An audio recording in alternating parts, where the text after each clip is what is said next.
Hi!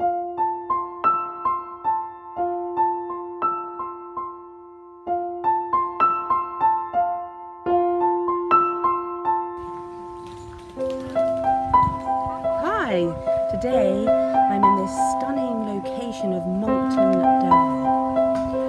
The landscape here is very earthy tones, which is perfect for my watercolours. I'm going to show you a technique in wet and wet, and then I'm going to do a drag technique to create those lovely layers and grains of wheat that the farmer still hasn't cut. Most of the fields in this area have been cut, but this one has just been left. We've got the beautiful colours in the woodland of the gold in the ash trees, maybe beech I think. So it's perfect, and I've got all these lovely different grasses in the foreground. I'm going to use this old tile that we found at Silton, and I've got crimson, yellow gamboge, burnt sienna and peacock blue, and they're the Holborn range of watercolours. I'm just going to place that on here and position myself, and I'm going to use, it's Bockingford, and I'm going to use rough textured white paper. It's fairly thick so the water can take it, and I've got a Chinese bamboo brush, my favourite, a filbert and another Chinese bamboo brush.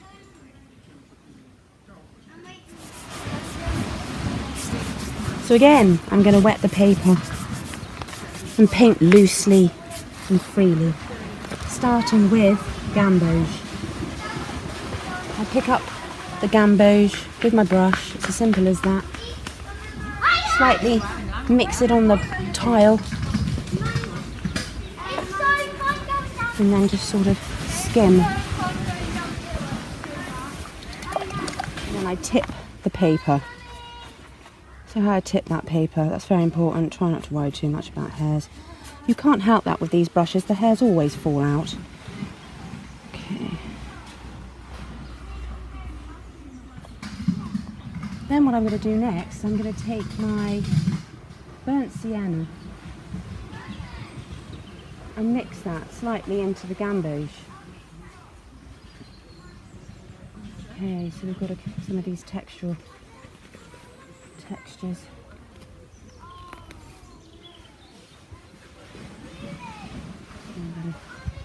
A little bit of colour slightly again.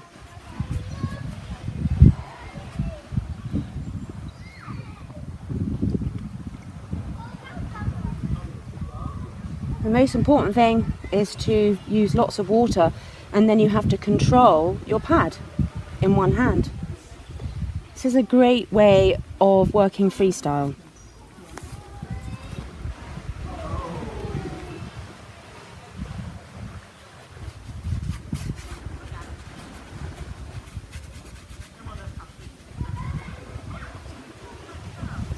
And then a little bit of the pink slightly into that blue. Just slightly. Some crimson. Just tone that blue down just a little bit. Blasted hairs. Can't do anything about bits. Okay.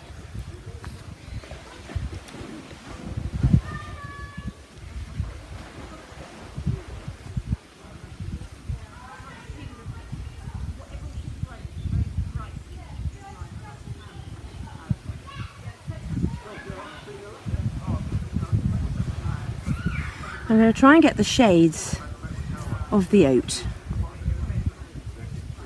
It's very challenging because the light is quite glary again. There's not a lot I can do about that. So what I'm going to do is just do the sweep of the hill and then another sweep. That's important just to get those hills in. And then I will then balance it out with some trees down here.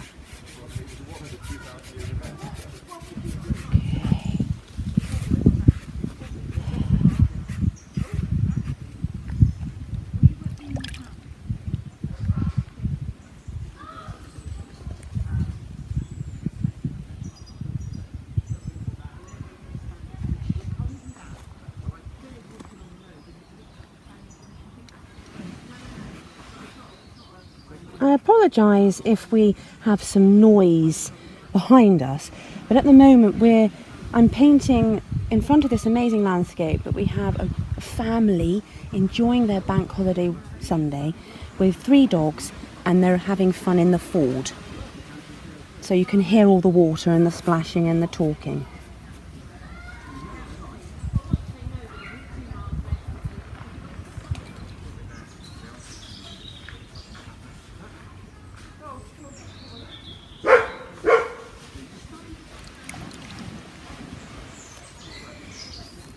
Obviously the hardest thing when you're out and about is to go somewhere quiet. It's so hard in England, I have to say, particularly south of England.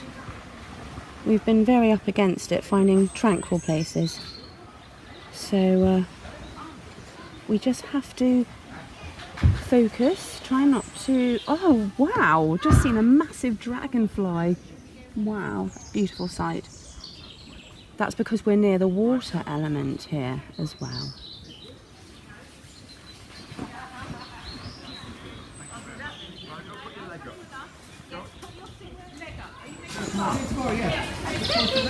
Come on, Jasmine, go. Ow! Jasmine! Go. Go on. Go.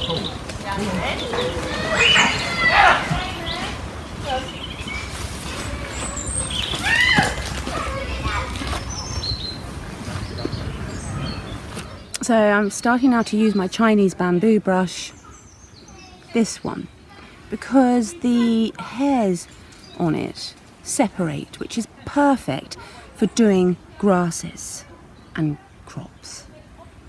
Okay, so this is where I do my drag up over the wet on wet. Okay.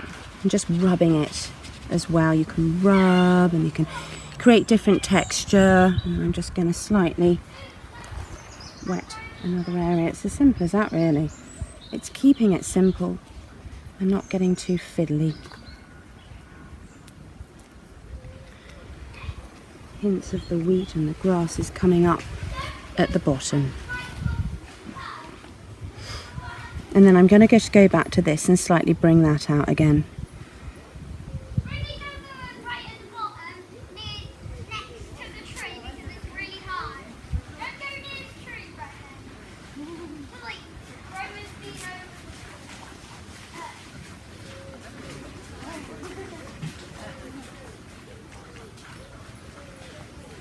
I have to use a slightly different brush for that. Again. And if you're... I'm just going to balance that. Let's see if I can. On the gate, on the lovely rusty old gate. Perfect. Look, even the colours on the gate, on the tile, you know, everything that I see is earthy and rich. Just going to squeeze that paint, yeah, the water out of the brush.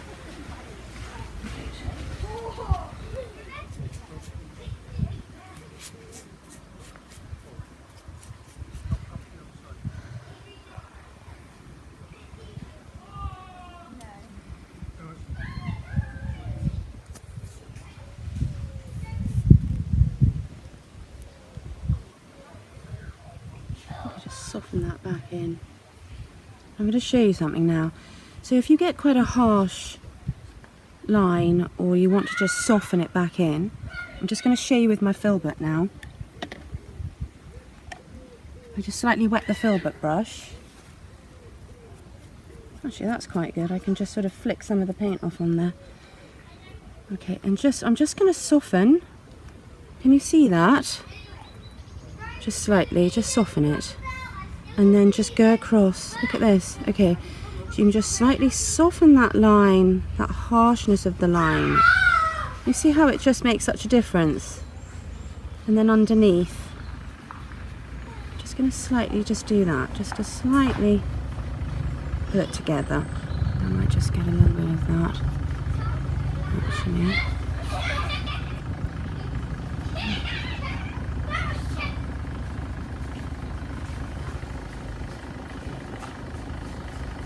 And just pull that in there.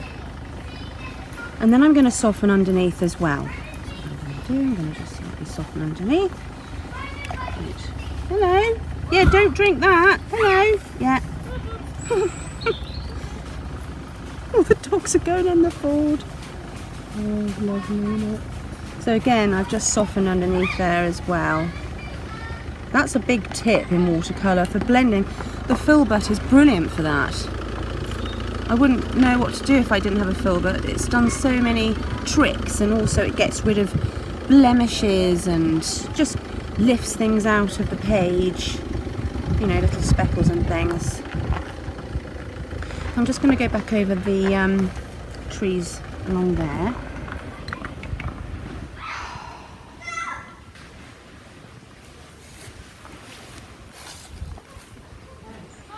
And then just don't define it too much, just slightly, just get the shape.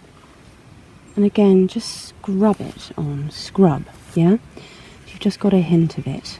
Doesn't matter if it's not exactly the exact shape, but it's just getting that impression of the trees. There. And then I'm going to show you again, just softening around the tops of the trees.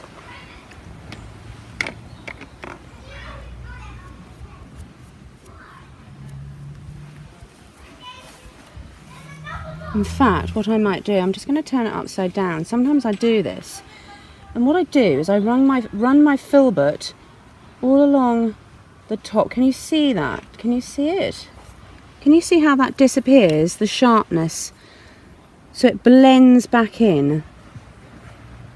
And that's really important. Okay.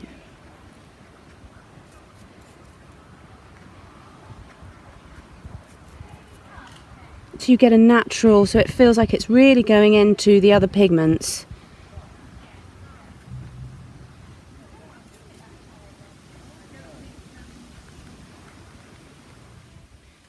So that's how you create, by doing that, softening the tops, the ethereal effect more. Okay, I'm just going to slightly come up again with some, a little bit more colour underneath there to finish it off.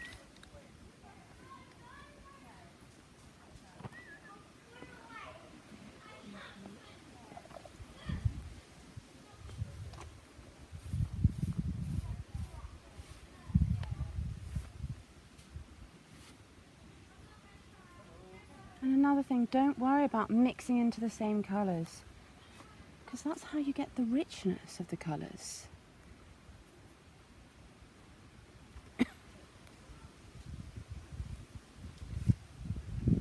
I just do, it's like a seam, can you see that? But what I really want to do is just this another wash of colour. I'm not worrying about detail, it's getting the colour on. Underneath the trees, just a little bit underneath there.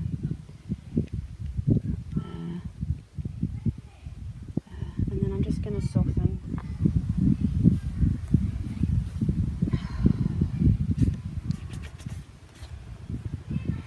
And again, soften so it all blends in, and rub it slightly if you have to, just rub it in. Just let a fly land on my nose. There we go. So, I'm just going to slightly come underneath there again. Oops. That's quite right.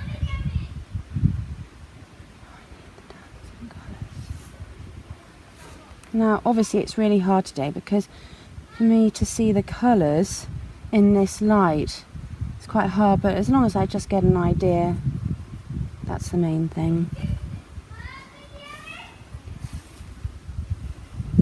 Now I'm just sweeping the Chinese bamboo brush underneath, and then I'm just going to slightly drag down here.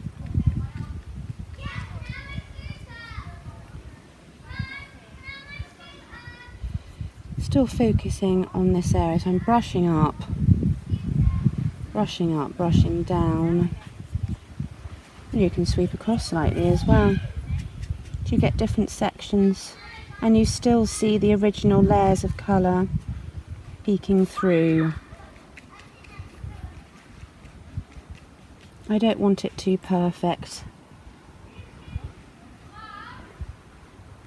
The great thing about Chinese bamboo brushes is you can move, can you see what I'm doing here? Is moving the pigment. I'm moving it, swishing the colour backwards and forwards.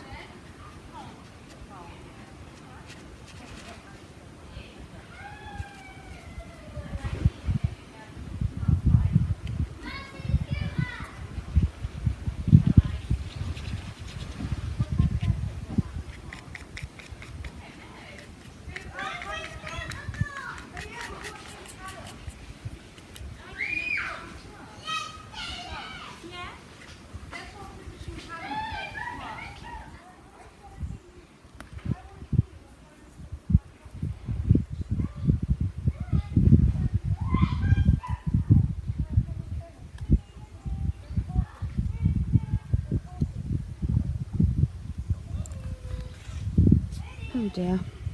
So if you get something like that happen, so I'm just going to show you something now again with the filbert, wonderful filbert. Well, when you're outside painting, so many things land on your work, but it doesn't matter, just kind of wipe it off if you can. There. Okay, I'm just going over these trees one more time, and then I'll be softening back in within them. So we're just doing that quickly. Just bring them out a bit more. Don't want it too defined. Now I'm just going to soften back in again with my filbert.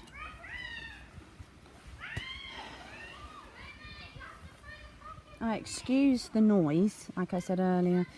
We've got a lot of people having fun in the ford just below us.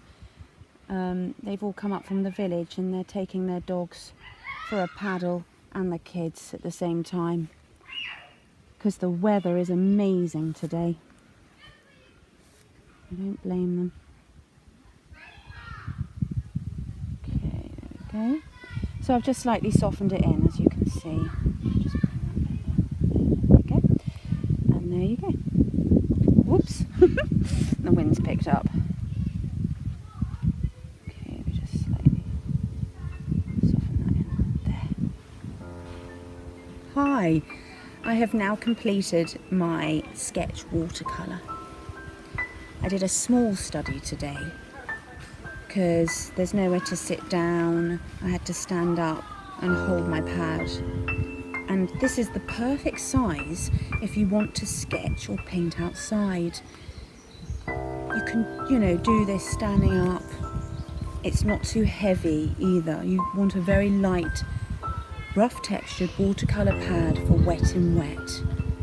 This area is stunning, and I'll keep coming back here throughout the different seasons.